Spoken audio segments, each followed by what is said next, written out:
right, hello, brothers and sisters. So, I'd like to share a testimony to the honor of God and to give Him the thanks and the glory for what He has done this last week, because I think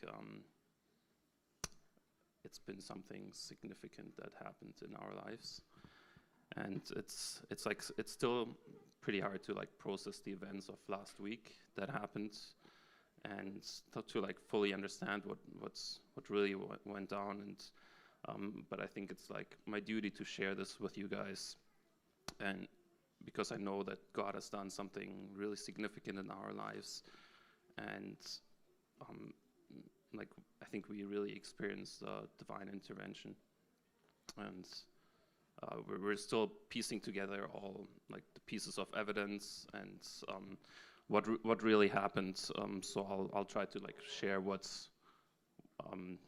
I know now to the best of my knowledge, and yeah, put all the facts together as best as I can now. So it started last week with my sister Fiona. She and her husband Martin Schimpf, they live in Manitoba. They have 5 children, and they just had visitors from Germany that came and visited them, and they went on a vacation trip to the States, down to Wisconsin, and they took 3 children with them, the 3 older children, and left the 2 younger children with their grandparents for the week. So it was their son Nathan and their daughter Leah, and their son Nathan is 2 years old. So last Sunday night, while the family was gathering, so they had some people come over to their place. So their uncles and aunts, they all gathered at their place, and while they were having dinner, they realized that Nathan was gone. So they couldn't find him, and they all of a sudden they felt this panic and looking around for him, and they all jumped up and ran around and looked for him. And then his aunt, she said she kind of just felt the urge to run outside and check the swimming pool. So they have a swimming, a pop-up swimming pool that they put up, and when she approached the swimming pool, she saw that Nathan was, his lifeless body was swimming in the pool, and she panicked in the moment, and she started screaming. So all the other people came running, and they pulled him out and started CPR on him right away. There was no sign of life at all. The body had turned blue already, and they were checking his vitals. They couldn't see any vitals. They called 911, and the operators were on the phone with them and gave them instructions of what to do. So they followed through with the instructions of mouth to mouth breathing, and then CPRs, chest compressions, and they couldn't see any sign of life in him. And then the ambulance arrived, and they took him away to the hospital. And still on the way, they were trying to revive him, and there was no sign of life. And so after they performed CPR for about 15 minutes, and then they took him away. And then after this, they performed CPR for 20 more minutes in the ambulance. They said that they got a light pulse back. Right, so that was one first sign, but they said to not get your hopes up, because that doesn't mean anything yet. So as a lot of you know already, like at this moment, I texted in the group chat to please pray for him, and the family all went into prayers right away as well. They shared it with their churches, so everybody started praying immediately for him. So then after they got to the hospital, they said that they did actually revive him. So he came back. They put him on oxygen support, and they had a pulse back already. So, and this was after 35 minutes of CPR performed on him. And to kind of like share the significance of that, like usually without oxygen, like the brain starts dying after 5 minutes.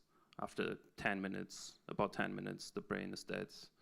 And after like 15 minutes, there's no chance, or a very slim chance of survival afterwards. And I think I have a stat for that as well that I looked up.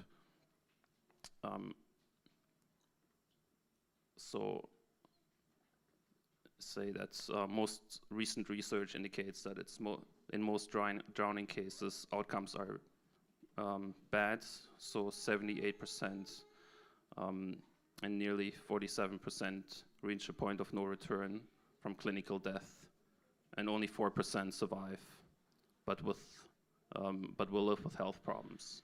So after like 15 minutes of brain death, there's a very slim chance that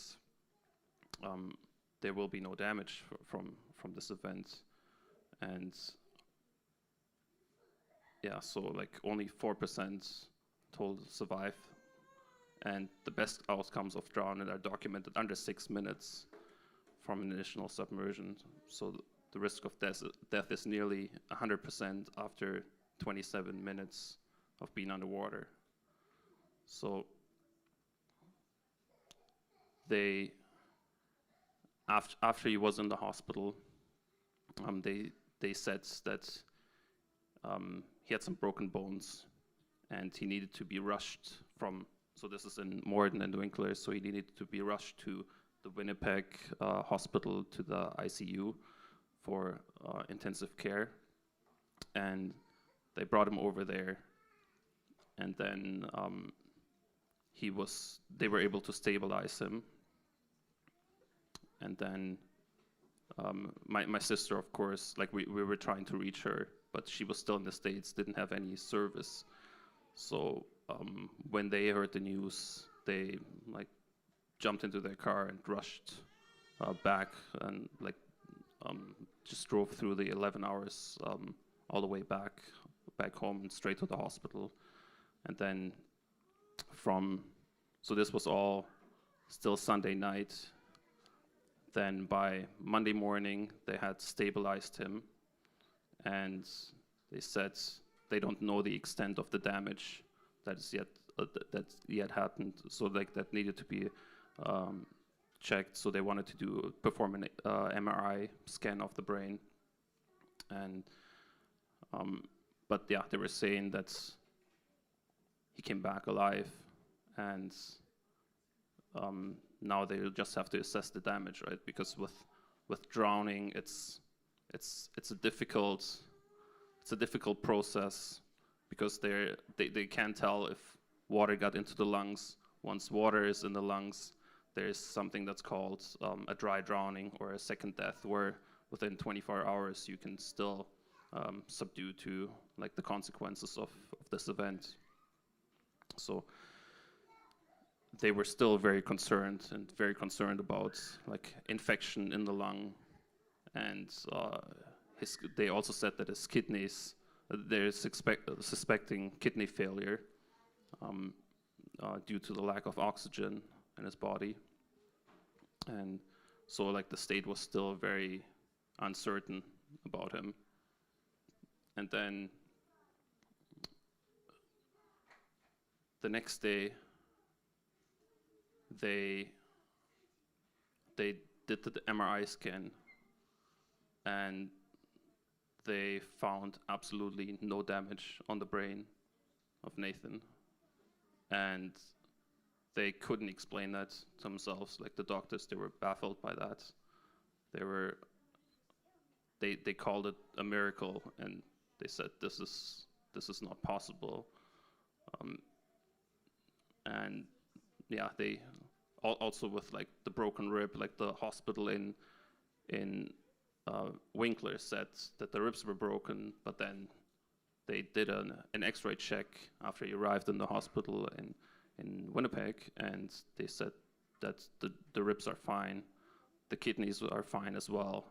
There's no other damage on him, and then on Tuesday, so like this happened Sunday night, and then on Tuesday, he came back alive. They took the painkillers off, and they said like he's on his way to make a full recovery from this event. Then by Wednesday, they said he'll likely be able to be taken off of life support, and that was Wednesday morning. Then Wednesday, they took him off life support, and then by the evening, they already released him from the ICU unit, which is also unheard of, because the doctors first said to like not expect to come out of here in a long time. So they were expecting to stay there for another week at least. But then they said because of his great recovery, they said they could already release him that same night. So by Wednesday night, he was already home again. And yeah, and I just, Thursday night, he was taking a bath again, and he's all like his old self, playing around with his siblings. His cognitive function is fully there. My sister says he's his old self again. It doesn't seem to be any damage at all on his brain, on his cognitive functionality, his motor skills. Everything seemed to like be back to how he was before. So it's it's, I don't know, it's what to say. It's nothing short of a miracle, and like that's what the doctors said as well. They can't understand that. Like we're still trying to like figure out exactly what happened and how long everything took, but right now they're estimating him to have been dead for 45 minutes to an hour, and before they revived him again. So yeah, it's, I don't know what to say. Like I think we've really witnessed the divine intervention, and God has done a miracle. So I don't even know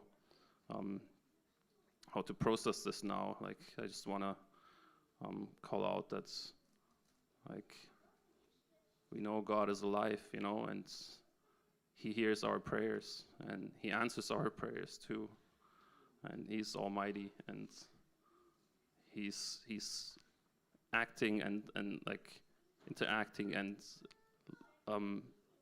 for us and with us, and He's here with us to like help us and get us through difficult situations in our life. Yeah.